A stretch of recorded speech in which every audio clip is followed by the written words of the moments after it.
They were screaming for help when I was paddling out. Pop the locker and take me to Charlestown. Job done. How easy was that?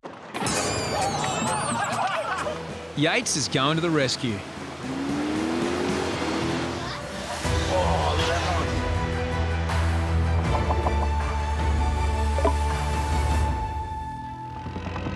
It's Jethro's first serious rescue since returning from injury. Go. The lives of two young girls are in his hands. They were screaming for help when I was paddling out. They're little, they should have. I don't know where their mum or someone is. When you're rescuing young kids, time's not on your side. They might not make it in. You really don't know how long they got left in them to fight.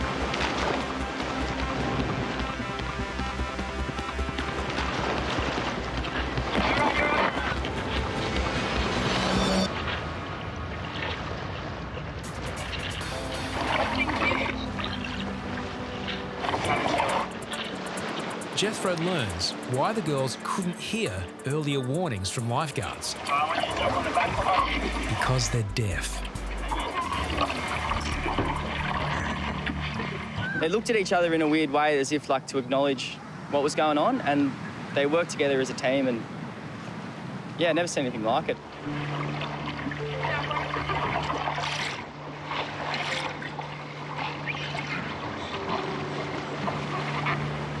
The young girls are sisters. On shore, Harrison looks for their parents. If I could hear the screams 50 metres away on the beach, surely the parents could hear the screams.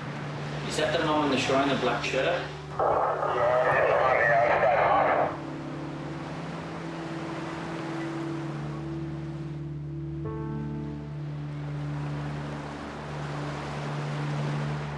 It's the grandmother. She's deaf. The grandmother has been trying to signal the girls for the last 10 minutes. She was on the water's edge helpless. She couldn't let anyone know that her kids are in trouble. She couldn't run up to us, you know. She just started doing sign language to me, and I felt my heart sunk a bit, actually.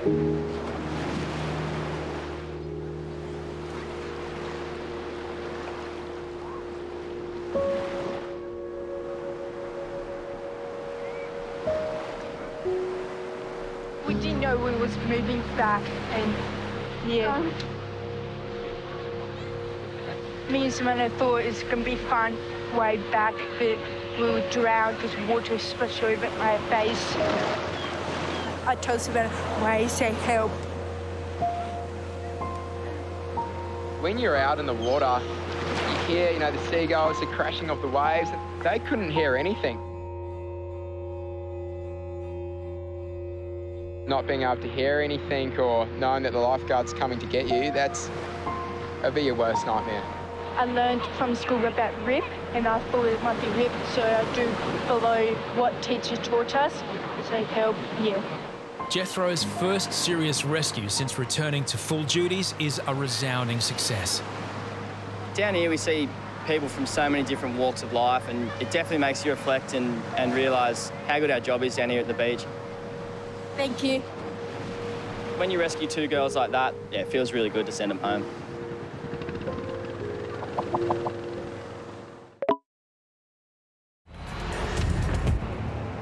You all right? When I first hit, I instantly felt like a shooting pain. Jethro's shoulder is dislocated. Yes, pop your shoulder coming off the screen. Serious ligament or tendon damage could spell the end of his season. Pain out of 10 was 10, for sure. Once you look down and you see that your shoulder's sticking out here and it's all mangled, it definitely gets worse. Whistle me up, baby, come on. Get the whistle. Lifeguards normally administer pain-killing gas to injured beachgoers. Get the finger over it, mate. Today, it's Jethro that will get a taste of the green whistle. Can't feel a thing. Nah, good. Keep sucking. The green whistle seems to affect everyone in such a diverse way, and Jethro not being too big of a guy, it affected him quite quickly. Pop the locker and take me to Charlestown. Cabin crew, prepare the doors for landing. He might have been even flying a 747 at one stage. This is your captain speaking. You would be the most gorgeous flight attendant too. Should have been a flight attendant. Keep sucking up. Paramedics have been called. Until then, lifeguards manage Jethro's pain. This is whistle number 2. After the second whistle, I have no recollection of what I said. I know I could have said anything. Paramedic eel. Paramedic eel. Phone call and yeah, there's a rat up in the bowl, so might throw on some gloves and do a bit of a Steve Irwin up there. A rat in the skater bowl? No, that's not in the manual. It's a pretty big scene up here, there's people everywhere, so we're going to come up and if it's not too vicious, we'll try and catch it, throw on a pair of gloves and do our dirty work. I can't believe the cops are here dealing with it. Yeah, it's a bit different, saving a rat than a human. It's most probably going to be harder. When I get to the skate bowl, the coppers are doing nothing. So I was kind of like, it's a rat, like I'll do it, like who cares? Drop in, Jess. Why did I drop into the bowl with no shoes on? That's just plain old Jesse just doing things before he thinks. I wasn't going to touch it. I was going near it. I just held the bucket behind it and it just slid straight in. Job done, how easy was that? As soon as I looked at it, it was just eye contact and it's just like, bang, let's go. And I was kind of like, whoa, I didn't think rats were vicious. Oh my God! That was so funny.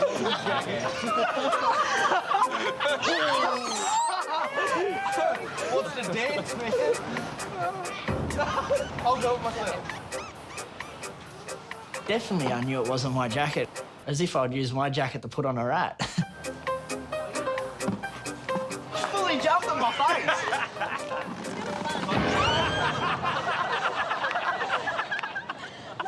So funny. You had it in the bucket and it jumped and you hit it again. It was like... It's not even my jacket, I just put it on, so... It's probably mine. No name. Oh, hang on.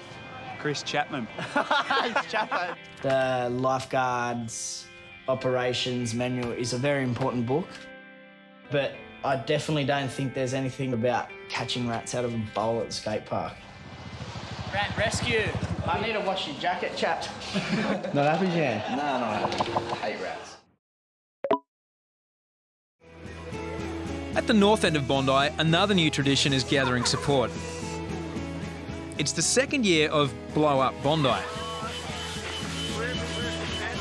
Who knows what it all means, but it looks like fun, with a strong Aussie flavour. Yeah, guys, just to let you know, there's a big group of backpackers going out to the point to paddle in on their lilos. Just keep an eye on them, because a couple of them are pissed. But I've had a word to them, told them to be careful. Over. Central clear. Righto, north clear. Where the salty air is sweet,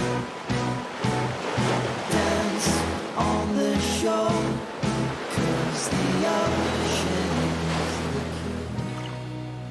The aim is to head for shore. At the moment, they're making good progress towards New Zealand. Well, I've done a couple of board rescues, but never have I rescued someone on a floating kangaroo. The weather's closing in and things are going pear-shaped.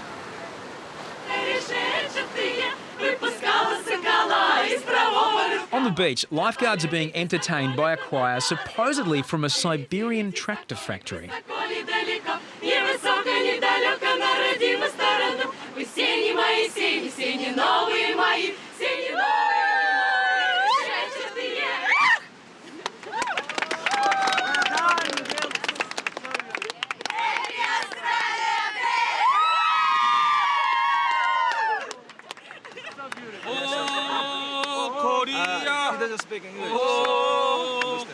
But the Koreans are all mixed up. It's not Happy Korea Day. Meanwhile, the blow-up Bondi flotilla is making even better progress in the wrong direction. Got Chris Yates coming on his way down now, so all good news that Jethro will be out there in 2 minutes. Yates is going to the rescue.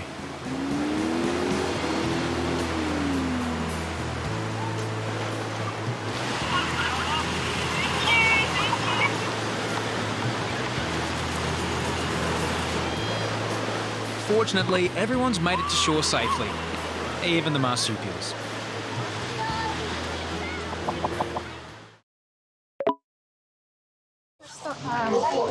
I stood on a sea urchin. Oh, yeah. All right, you're a special one. Come through. This seat's for you. A sea urchin is a little sea creature with all these little spikes that come off it, and they kind of hide in the rock crevices. Yeah, very nasty. I couldn't believe how many sea urchins were in his foot. That's the worst I've seen. Went to jump off the jump rock, and I came back, and then a wave came and swooped me over and tried to stand up, and I fell through a hole. And now all you got to do is be strong for the next 40. Terrible. Worse than a blue boil. Sea urchin spikes carry toxin and are extremely brittle. Like needles of fine porcelain, they easily break, usually once they've penetrated the skin. What's your name, buddy? Cameron. Cameron, I'm Harrison. I'm your surgeon for today. Jesse and Harrison start the delicate operation, removing the spines one at a time. Oh, that one. These are real tricky because they're so small, and poor Cameron here, once he steps in them, they just snap off. It's just, yeah, tweezers your only hope. Otherwise, you might have to go to the medical centre and try and get them out. The little warrior took it on, mate. He was like a little soldier. He didn't complain once about pain, and mate, at one stage I was digging into his foot. Oh, look at that one. That one, mate, that was the biggest one in there. You all right? I feel so sorry doing that to Cameron because he was in a lot of pain, but we just had to get them out as best, as quick as we can. I'm pretty positive I've got all of them out. Thank you. Jesse and Harrison have taken 45 minutes to remove all the spines from Cameron's foot. Good work, mate. You're an absolute legend. It's like nothing else you've ever felt before, like miniature knives just going into your foot, and then when they're pulling them out, just like someone's just pushing them in even deeper. Local resident Paul has come to the tower with an injury no lifeguard has ever seen before. Yeah, you got mate. Yeah, I've been bitten by dogs on it. Oh, really? Yeah, no, you're right.